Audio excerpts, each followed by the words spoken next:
I was arranging daisies in my kitchen, their soft yellow petals trembling in my hands, when the phone shattered the silence. Daisies were Theo's favorite. He picked them from our backyard as a boy, grinning as he handed me fistfuls of sunshine. I thought I'd bring them to the hospital, where doctors swore he was stable after his accident.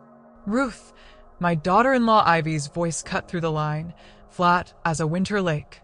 Theo's gone. We buried him yesterday. Small ceremony, just close friends. The daisies slipped from my fingers, scattering across the tile like broken promises.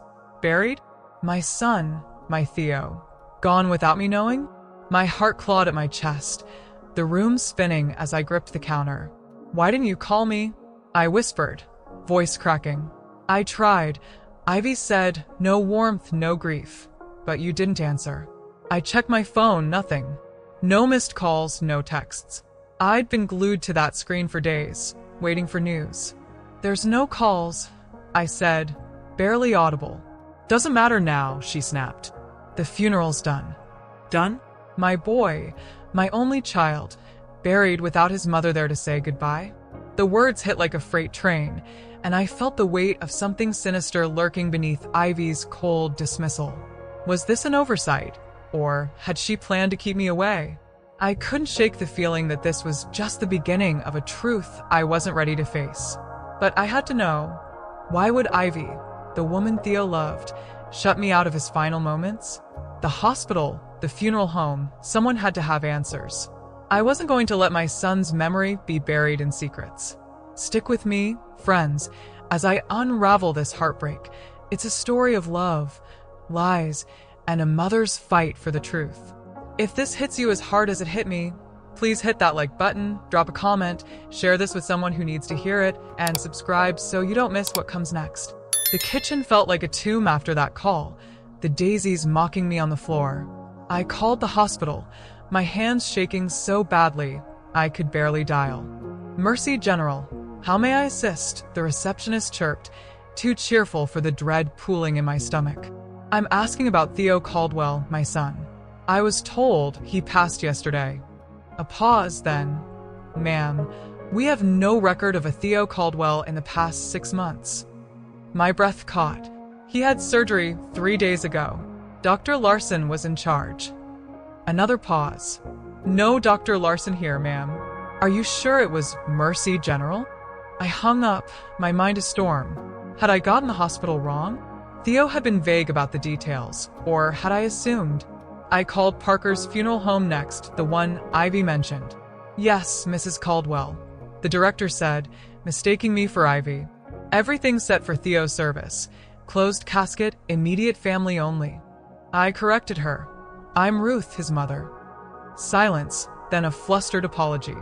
Ivy said you wouldn't be attending, that it'd be too hard for you. Too hard for me? The words burned. Ivy had moved the service to tomorrow morning, less than 12 hours away, without telling me. I sank into a chair, staring at the daisies, now wilting.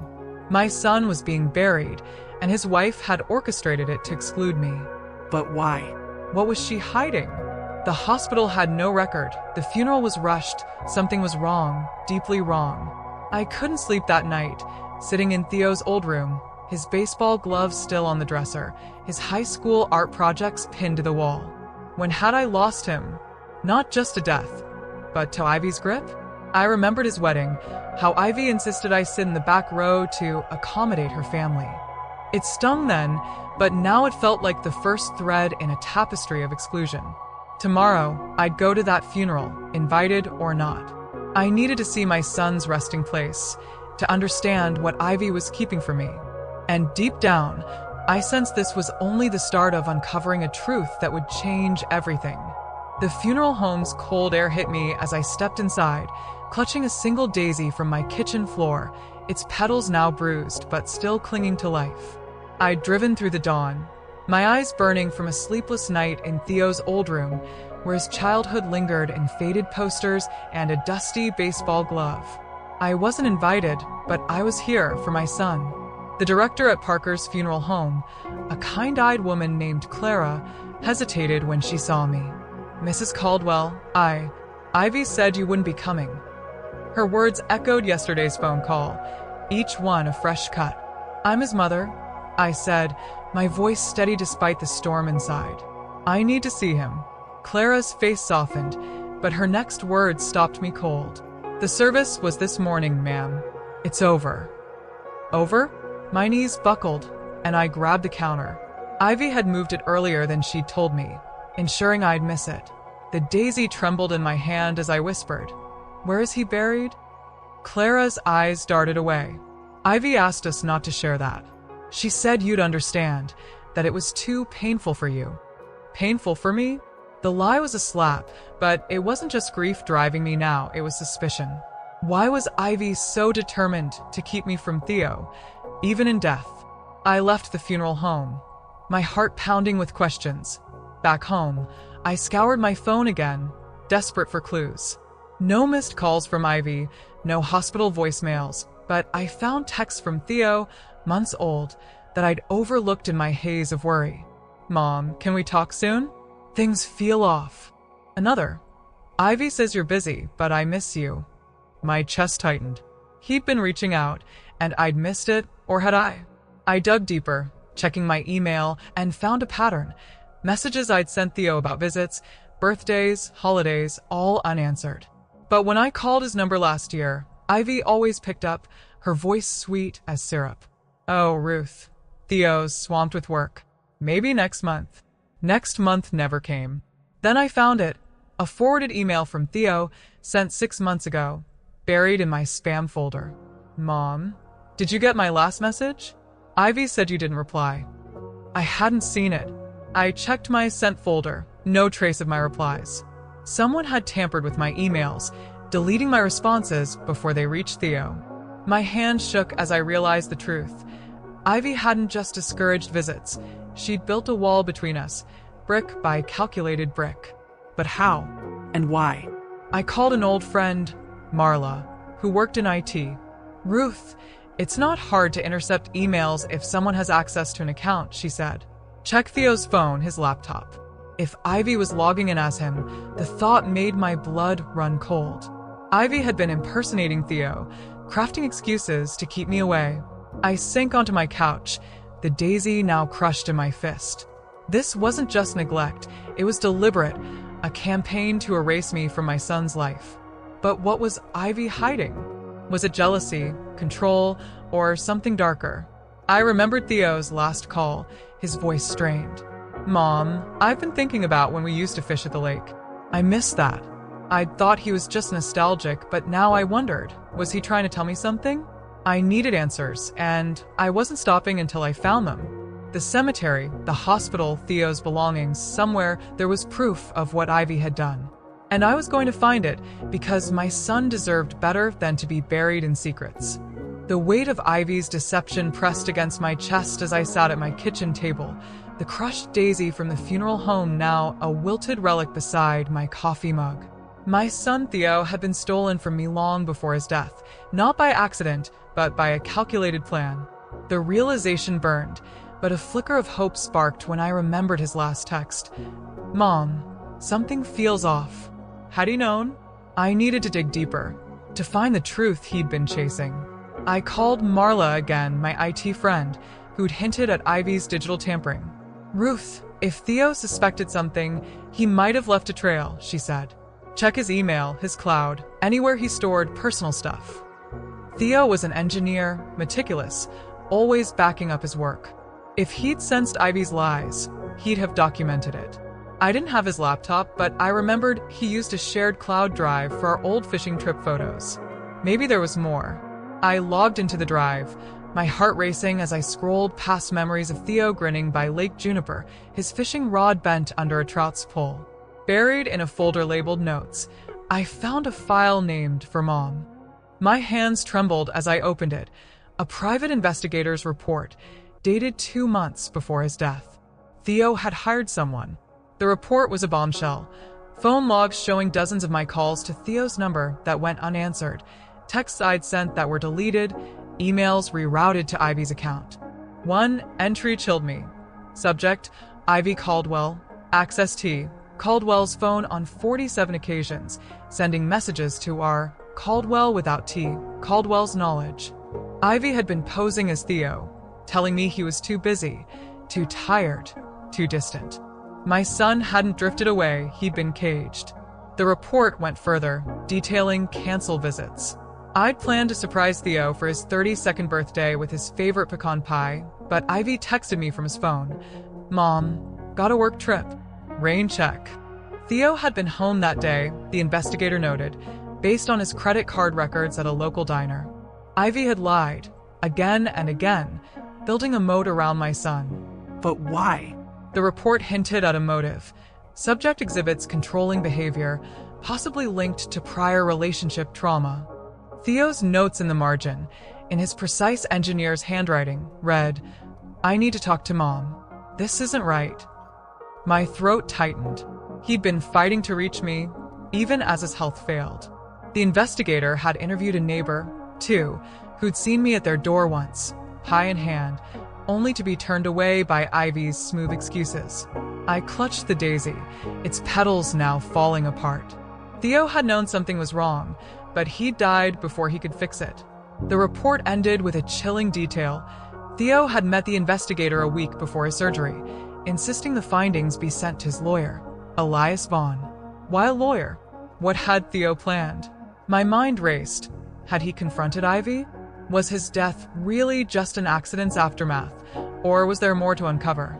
I called Elias's office, my voice shaking but firm. "I need to see you about my son, Theo Caldwell." The receptionist paused, then whispered, "Mr. Vaughn's been expecting your call." Expecting me? The words sent a shiver down my spine. Theo had left something for me, something Ivy didn't want me to find. I was one step closer to the truth, but each answer only raised darker questions. What had Theo discovered in his final days, and what was Ivy so desperate to keep buried? The lawyer's office smelled of polished wood and old books, a stark contrast to the chaos swirling in my heart as I sat across from Elias Vaughn. His wire-rimmed glasses caught the light as he slid a sealed envelope toward me. My name, Ruth Caldwell, scrawled in Theo's precise handwriting. "Your son left this for you," Elias said, his voice gentle but heavy with the weight of what was coming. I clutched the envelope, my fingers tracing Theo's script, and felt a pang of both love and dread. The private investigator's report had already shattered me, revealing how Ivy had stolen years of our bond with her lies. But this letter? It was Theo speaking to me from beyond the grave, and I wasn't sure I was ready for what he'd say. Elias stepped out, leaving me alone with the envelope and the ghost of my son. I tore it open, my breath catching at the sight of 4 pages filled with Theo's words, rushed in places like he was racing against time. "Mom," it began, and tears blurred the ink before I could read further. I wiped my eyes, forcing myself to continue. "If you're reading this, I'm gone, and Elias has followed my instructions. The doctors aren't hopeful about the surgery, but I need you to know the truth." My heart sank. He'd known his time was short. Theo wrote of his confusion, how my absence from his life felt wrong, how Ivy's excuses never added up. "You were my rock, Mom, after Dad left. We were a team. But suddenly, you were gone, and Ivy said you wanted space. I believed her. God, I'm sorry I believed her." He'd hired the investigator, he wrote, because his gut screamed something was off. The report confirmed his fears. Ivy had intercepted our calls, deleted my emails, even sent texts from his phone to push me away. "She stole years from us, Mom. Years I can't give you back." My chest ached as I read his pain, his guilt for not seeing through her sooner. But the letter turned sharper. I confronted Ivy last week. She admitted everything, crying, saying she was scared of losing me to you. I told her love doesn't work that way. You taught me that. I remembered those words, spoken when Theo was 17, worried his first girlfriend would resent our closeness. I told him the heart has room for everyone who matters. Theo's final gift was the power he left me, his entire estate, house, savings, life insurance, and the choice of what to do with Ivy. I trust you, Mom. You'll know what's right, whether it's mercy or justice. I'm leaving everything to you because you're my family, the one who loved me without conditions. My tears fell onto the page as he wrote of our fishing trips, my late-night shifts to pay for his college, his pride in being my son. "I never stopped needing you," he wrote. "I'm sorry I didn't fight harder to reach you." The letter ended with a promise. "There's a key in the old tin box in your pantry, where you kept quarters for my school lunches. It's for a safety deposit box. You'll find something there I want you to have." I sat there, clutching the letter, feeling Theo's love wrap around me like a warm blanket. But beneath the comfort was a chilling question. Had Ivy known about this letter? Was that why she'd rushed his funeral, kept me from his grave? Elias returned, his eyes kind but probing. "There's more, Ruth." Theo was thorough. What else had my son left behind? And what secrets was Ivy still guarding? I needed to find that key, to uncover whatever Theo had hidden, because I could feel the truth pulling me closer to something Ivy feared I'd discover. The drive home from Elias Vaughn's office felt like a journey through fog, Theo's letter burning a hole in my purse. His words, "I never stopped needing you," echoed in my mind, mingling with the mystery of the key he'd hidden in our old tin box. My kitchen was dim when I stepped inside, the wilted daisy from the funeral home still on the counter, a silent witness to my unraveling world. I climbed onto a stool, my hands trembling as I reached for the pantry's top shelf, where the battered tin box sat behind jars of flour and sugar. It was heavier than I remembered, a relic from when Theo was a boy, when I'd stashed quarters for his school lunches or his baseball team's pizza nights. I pried off the lid, coins jingling, and there it was, a small brass key, glinting among the nickels, with a tag reading First National Bank, Box 142. Nestled beside it, wrapped in tissue, was a silver locket I'd given Theo for his 18th birthday, engraved with "My son, my anchor." He'd worn it through college, then it vanished, or so I thought. He'd kept it all these years. My heart thudded as I held the locket, its weight grounding me against the storm of Ivy's lies. But there was more, a folded note tucked inside the tin, in Theo's handwriting. "Mom, if you're here, you've read my letter. The key's for you alone. Don't tell Ivy." A chill ran through me. Theo had hidden this from his wife, knowing she'd try to stop me. I clutched the key, picturing him slipping it into the tin during a visit I didn't even know about. When had he been here? The note hinted at a secret visit, maybe during one of Ivy's work trips she'd used as an excuse to keep us apart. I called First National Bank, my voice steady despite my racing pulse. "I need to access a safety deposit box. Number 142. The clerk confirmed it was in Theo's name, with me listed as the sole authorized user. "Come tomorrow, Mrs. Caldwell," she said. Tomorrow couldn't come fast enough.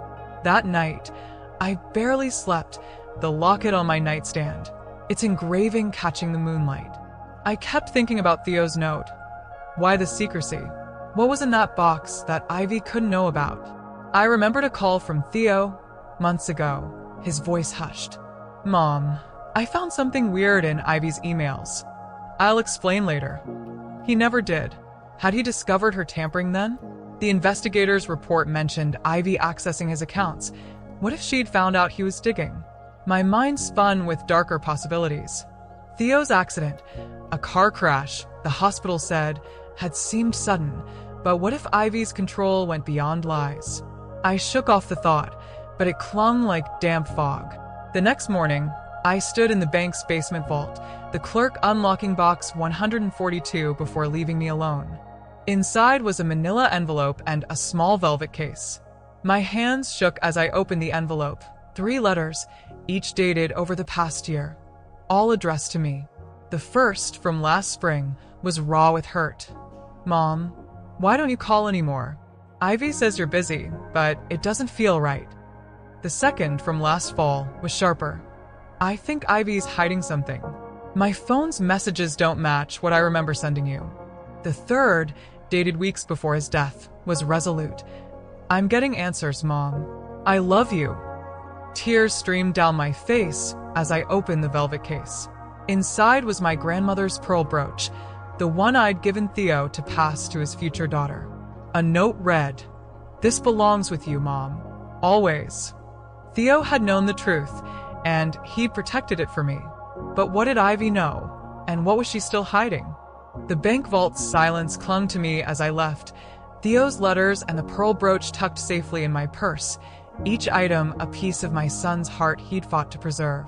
Back home, I sat at my kitchen table, the locket from the tin box still around my neck, its engraved words.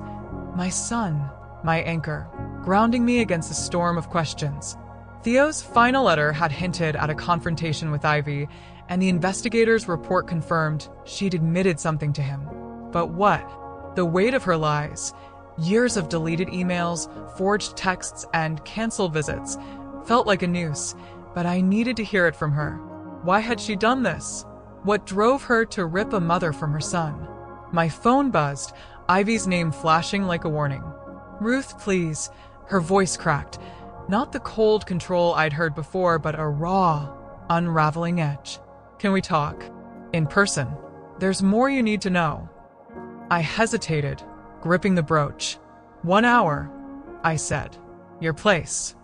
Ivy's house was a facade of suburban perfection, neat lawn, white shutters. But inside, it was chaos.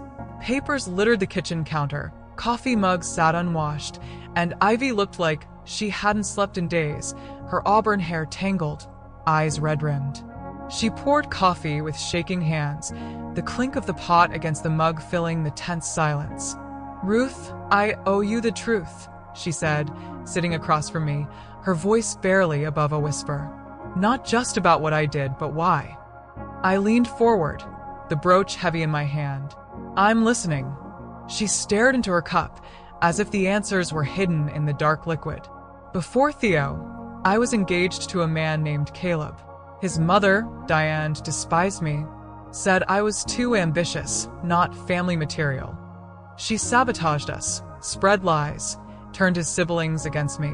Caleb called off our wedding 2 weeks before the date. Her voice broke, and for a moment, I saw not the woman who'd stolen my son, but a younger Ivy, wounded and afraid. When I met Theo, I swore no one would come between us, especially not his mother. I saw how close you were, Ruth, fishing trips, Sunday calls, the way he lit up talking about you. It terrified me. I thought I'd lose him, just like Caleb. I clenched my jaw, fighting the urge to snap. "So you erase me instead?" Ivy flinched. "It started small, telling Theo you were busy, forgetting to pass on your messages. But it snowballed. I hacked his email, sent texts from his phone when he was asleep. I told myself I was protecting our marriage, but I was just controlling him." She looked up, tears spilling over. "The investigator's report, it wasn't just about you. It showed how I hurt Theo, too. He stopped smiling the way he used to. He'd ask about you, and I'd lie, saying you didn't want to be bothered. When he confronted me, I broke down, admitted everything. He was furious, Ruth. Said he couldn't stay with someone who'd lied like that." My heart twisted. Theo had been planning to leave her, to come back to me. But then the accident, the surgery, his death. "Did you know he changed his will?" I asked, my voice sharp. Ivy shook her head, eyes wide. "Not until the lawyer called. I thought I'd lose everything. House, savings, him." Her voice dropped to a whisper. "I loved him, Ruth. I just loved him wrong." I stood, the brooch digging into my palm. Ivy's confession explained her fear, but it didn't erase the years she'd stolen. Theo's letters burned in my mind. He'd trusted me to decide her fate. But now, knowing her motives, I felt a flicker of pity alongside my anger. What had Theo wanted? Justice? Mercy? The answer lay in his words, and I needed time to find it. As I walked to the door, Ivy's voice followed me. "Ruth, what happens now?" I didn't turn back. "I'll let you know." The truth was closer, but so was the choice I wasn't ready to make. Ivy's confession echoed in my ears as I drove away from her house, the pearl brooch and Theo's letters heavy in my purse, each a tether to my son's unshakable love. The kitchen table welcomed me back home, where the tin box and locket sat like silent sentinels. I'd spent years believing Theo had drifted away, but he'd been fighting to reach me, even as Ivy's lies built walls between us. His final letter, tucked beside the brooch, had given me power over his estate, over Ivy's fate. "I trust you, Mom," he'd written. "You'll know what's right." But what was right? My heart warred between rage at Ivy's betrayal and the echo of Theo's compassion, the boy who'd once forgiven a teammate for stealing his glove because everyone deserves a second chance. I called Elias Vaughn, the lawyer, and scheduled a meeting. "Bring Ivy," I said. "This ends tomorrow." Elias's office was as somber as before, its leather chairs and law books a backdrop to the weight of what I decided. Ivy arrived, a shadow of herself, hair unwashed, clutching a tissue box like a lifeline. Her eyes met mine, raw with fear and guilt, but I felt steady, anchored by Theo's words. Elias cleared his throat, laying out the estate papers. "Mrs. Caldwell has made her decision about Theo's assets." Ivy's hands trembled, waiting for the verdict. I took a breath, picturing Theo's grin by Lake Juniper, his voice saying, "The heart has room for everyone." "I'm giving you the house, Ivy," I said, my voice calm but firm. Her eyes widened, a gasp escaping. "What?" "The house is yours, free and clear. But that's all." I leaned forward, holding her gaze. "The savings and life insurance, $680,000 total, will fund a foundation in Theo's name. It'll help kids stay connected to their families after divorce or conflict, so no one else loses what we did." Ivy blinked, tears spilling, but I wasn't done. "There are conditions. You'll sign a legal statement admitting everything. Every text you sent from Theo's phone, every email you deleted, every lie you told to keep us apart. It stays private unless you contact me again or spread lies about Theo's memory." I slid a photo album across the table, filled with snapshots of Theo, his first bike ride, prom night, our fishing trips. "And you'll look at these. See the boy you married, the one you tried to erase me from. Understand what you broke." Ivy's hands shook as she opened the album, her fingers tracing a photo of Theo, age 6, covered in mud from a rainy camping trip, laughing with me under a tarp. "You'll also get counseling," I continued. "Real counseling to figure out why you needed to control him. Not for me, but so you never do this again." She nodded, sobbing quietly. "Why are you doing this?" she whispered. I pulled Theo's letter from my purse, reading aloud. "The heart has infinite capacity for love, and the people who matter want you happy, not isolated." I folded it carefully. "Theo taught me that when he was 17. He believed in second chances, even for people who hurt him. This isn't about you deserving it, it's about what he'd want."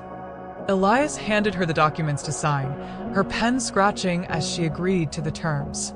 I watched, feeling a strange calm settle over me. This wasn't revenge. I could have left her with nothing. It wasn't full forgiveness either. That wound was too deep. It was justice, shaped by Theo's compassion, a balance only he could have inspired. As Ivy signed, I saw her glance at the album again, her eyes lingering on Theo's smile. "He was so happy here," she murmured.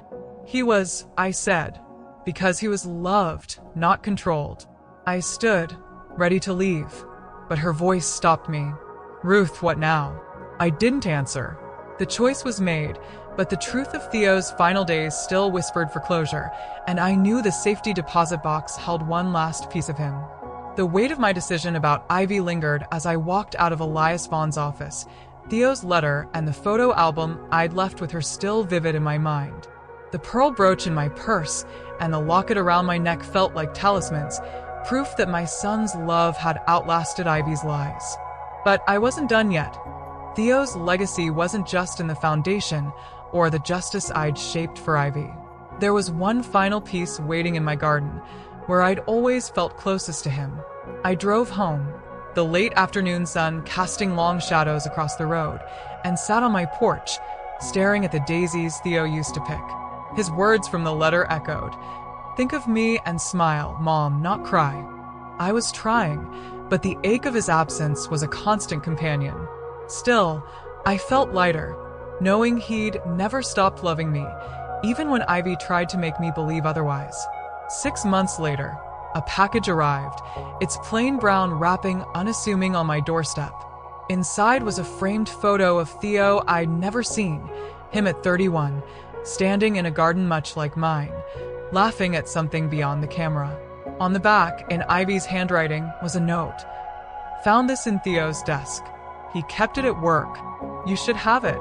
Thank you for showing me what love really means. I'm trying. I held the photo, tears prickling but not falling. Ivy's gesture was small, but it felt like a crack in the wall she'd built around herself. I placed the photo on my mantle, next to one of Theo and me fishing at Lake Juniper, his grin mirroring the one in Ivy's gift. It was as if he was there, reminding me of his belief in second chances. The foundation in Theo's name had grown, helping dozens of families rebuild bonds fractured by lies or conflict. Each quarterly report brought stories: a grandmother reunited with her grandkids, a father reconnecting with his daughter after years of estrangement. Theo's love was rippling outward, healing others as it healed me. Every Sunday morning, I worked in my garden, the pearl brooch pinned to my shirt, the locket warm against my chest. I talked to Theo as I planted new daisies, telling him about the foundation, about Ivy's note, about the peace I was finding. You were right, sweetheart, I'd whisper. The heart has room for everyone. Those moments felt like our old fishing trips, when we'd sit quietly, the lake reflecting our shared silence. But it was Ivy's photo that shifted something deeper. She was learning, she'd written, and I believed her, not because I trusted her, but because Theo had. He'd seen good in her, even after her betrayal, and that guided my choice to show mercy. I wasn't ready to forgive, not fully, but I could live with the balance I'd struck. Theo's letters, the brooch, the locket, they were proof our bond had survived Ivy's schemes. I'd lost years with him, but not his love. That was enough to carry me forward, to smile through the tears as I tended my garden, knowing my son was still with me, in every daisy, every sunrise, every act of kindness his foundation brought to life. As I sit in my garden now, the daisies blooming under a soft Seattle sky, I feel Theo's presence in the rustle of leaves, in the warmth of the pearl brooch I wear daily. His love, stronger than Ivy's lies, taught me that even broken hearts can mend, not with forgiveness alone, but with purpose. The foundation in his name grows, weaving his compassion into the lives of strangers, proving that loss doesn't have to be the end. I miss him every day, his laugh, his curiosity, the way he'd tease me about my terrible coffee. But I no longer carry the crushing weight of thinking he'd stopped loving me. His letters, his locket, his trust, they're my anchors, reminding me that love endures, even through betrayal. I smile now as he asked, picturing him by Lake Juniper, fishing rod in hand, forever my son, my anchor. Thank you for staying with me through this journey. It's raw, it's real, and it's a testament to what love can survive. What would you do in my place? Have you faced a betrayal that tested your heart? Drop a comment below. I'd love to hear your thoughts and the city you're watching from. Your stories keep this channel alive, so hit that like button, share this with someone who needs it, and subscribe for more tales of heartbreak and healing. Check out the 2 stories on the final screen. They'll surprise you and keep you hooked. Thanks for being here, friends.